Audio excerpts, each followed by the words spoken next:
Buongiorno e ben ritrovati con una nuova edizione del TG Flash di New Sicilia. In apertura è finita in carcere a Caltanissetta una 61enne che ha accoltellato il marito e poi inscenato di essere lei la vittima.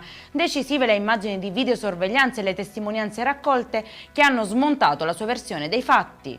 Sequestrati 5.000 litri di falso zibibbo di pantelleria, in realtà semplice vino comune privo di certificazioni.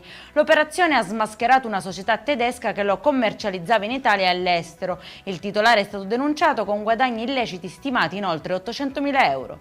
Arrestato a Palermo un sessantenne che nel suo archivio digitale custodiva oltre 1.000 file pedopornografici, molti con minori di 14 anni protagonisti. Durante la perquisizione la polizia ha rinvenuto anche falsi distintivi, manette, paletta lampeggiante e una pistola a salve priva di tappo rosso.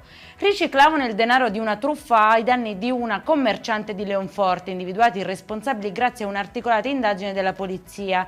I falsi operatori di money transfer avevano sottratto una somma ingente fatta transitare su conti fittizi. Ricostruito il flusso di denaro, gli indagati sono stati segnalati all'autorità giudiziaria. E in chiusura il compleanno diventa sfregio. A Catania è servita una torta con il volto del sindaco Enrico Trantino tagliata tra gli insulti e ripresa in un video. Il filmato poi rimosso dal web è ora al vaglio della polizia postale. Per questa edizione è tutto, prossimo appuntamento alle 19:30. Buona giornata!